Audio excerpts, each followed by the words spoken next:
Hello everyone, welcome back to our channel. अभी तक हमने स्किल डेवलपमेंट का यूनिट 1, यूनिट 2 और यूनिट 3 पढ़ चुके हैं। अगर आपने वो वीडियोस नहीं देखी होंगी तो मैंने डिस्क्रिप्शन में उसकी लिंक दी है, आप वहां से जाकर उसे चेक कर सकते हो। अभी हम यूनिट 4 डिस्कस करने वाले हैं, जिसका फर्स्ट चैप्टर का नाम है एंटरप्रेन्योरशिप। एंटरप्रेन्योरशिप यानी क्या होता है, देखते हैं।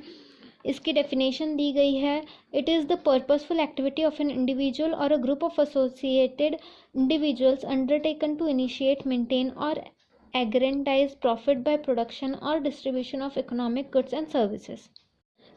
एंटरप्रेन्योरशिप यानी ऐसी प्रोसेस जहाँ पे ग्रुप ऑफ पीपल या फिर एक इंडिविजुअल बंदा आकर काम करता है ताकि वो प्रॉफिट कमा सके थ्रू प्रोडक्शन या distribution of economic goods and services. इसके कैरेक्टरिस्टिक्स कैसे हैं? Accepting challenges. एंटरप्रेन्योरशिप में आपको चैलेंजेस एक्सेप्ट करने पड़ते हैं। फिर है रिस्क टेकिंग, आपको रिस्क लेना आना चाहिए। फिर है डिसीजन मेकिंग, आपको डिसीजन मेकिंग आप क्विक डिसीजन लेने चाहिए। ऐसा नहीं है कि आपको सोचने में बहुत ज़्यादा टाइम लगना चाहिए, ऐसा नहीं होना चाहिए। फिर है इनोवेशन, आपको नए नए इनोवेशन करते रहने चाहिए, इनोवेटिव आइडियाज़ आने चाहिए आपको। ऑर्गेनाइजेशन स्किल, आपको अच्छे से ऑर्गेनाइज करना आना चाहिए कोई भी काम। फिर स्किलफुल मैनेजमेंट, आपका जो भी मैनेजमेंट है वो स्किलफुल होना चाहिए, उसमें काफ़ी सारे स्किल्स होने चाहिए। फिर है anticipation of future possibilities, future में क्या क्या हो सकता है, ये सारी चीज़ें आपको अभी से एंटिसिपेट करना आना चाहिए। ये सारी चीज़ें, ये सारी कैरेक्टरिस्टिक्स होती हैं एंटरप्रेन्योरशिप की। फिर है इम्पोर्टेंस, इसकी इम्पोर्टेंस क्या है? इनएविटेबल है, चेंज परसेप्शन है, own creation and productivity, capacity to touch the sky, scheme promoting self employment, industrial growth of society for social benefits. Types of entrepreneurship, यहाँ पर कुछ टाइप्स दी गई है। फर्स्ट है स्मॉल बिजनेस एंटरप्रेन्योरशिप, जैसे कि स्मॉल बिजनेस यानी कि कुछ फ्रेंड्स या फैमिली मेम्बर्स मिलके या फिर एक इंडिविजुअल बंदा मिलके भी जो एंटरप्रेन्योरशिप चालू करते हैं उन्हें बोला जाता है स्मॉल बिजनेस एंटरप्रेन्योरशिप। फिर है स्केलेबल स्टार्टअप, स्केलेबल स्टार्टअप यानी कुछ कैपिटल लगा के जो स्टार्टअप शुरू किए जाते हैं, जैसे कि फेसबुक, इंस्टाग्राम, ये सारी चीज़ें भी स्केलेबल स्टार्टअप में आती हैं। फिर है लार्ज कंपनी एंटरप्रेन्योरशिप, यानी कि जैसे कि गूगल, माइक्रोसॉफ्ट, सैमसंग, तो ऐसे लार्ज कंपनी बनाने का जो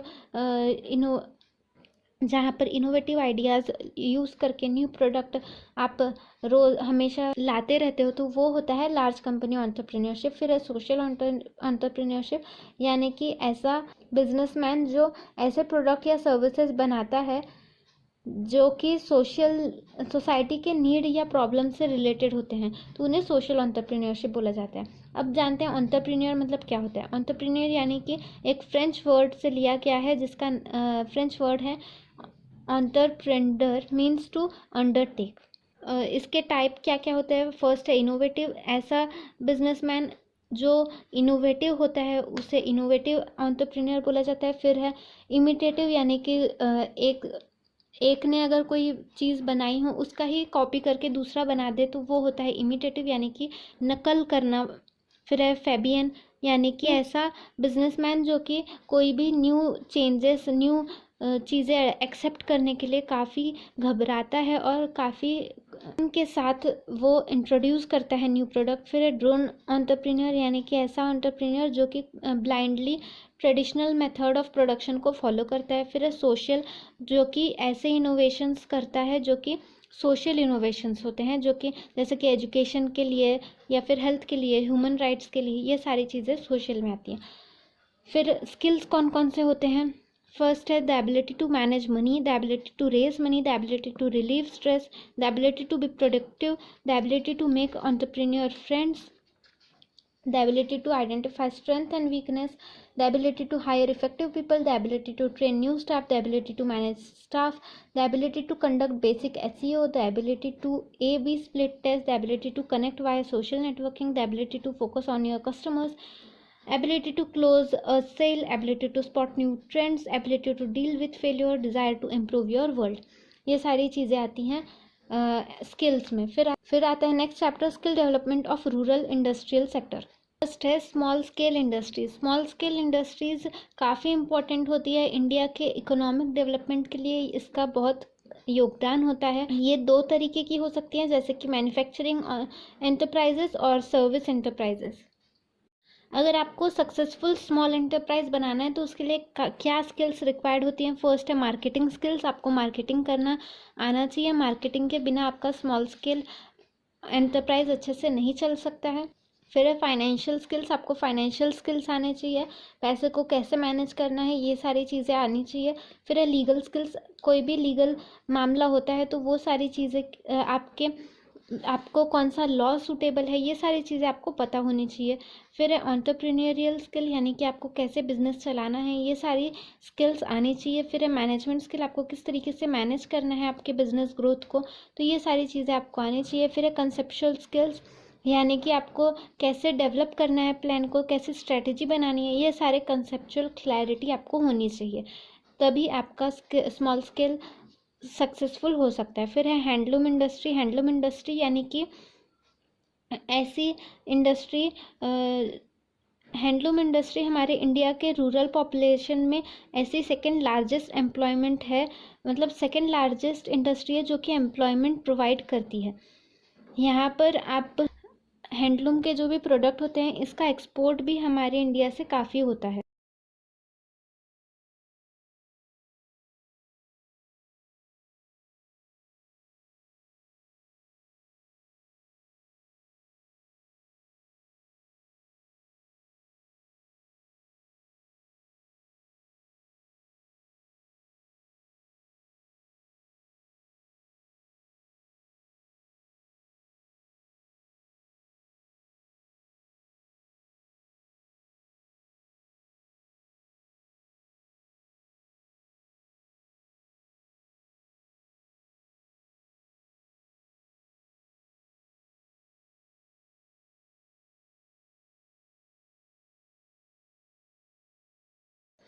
फिर है agro based industry. Agro based industry यानी जहाँ पर एग्रीकल्चरल प्रोडक्ट्स को रॉ मटेरियल मान के, एग्रीकल्चर प्रोडक्ट्स को रॉ मटेरियल के जैसा यूज़ करके दूसरे प्रोडक्ट्स बनाए जाते हैं, तो इन सब को बोला जाता है एग्रो बेस्ड इंडस्ट्रीज, जैसे कि cotton textile, silk textile, jute textile, तो ये सारी चीज़ें एग्रो बेस्ड टेक्सटाइल के अंदर आती हैं।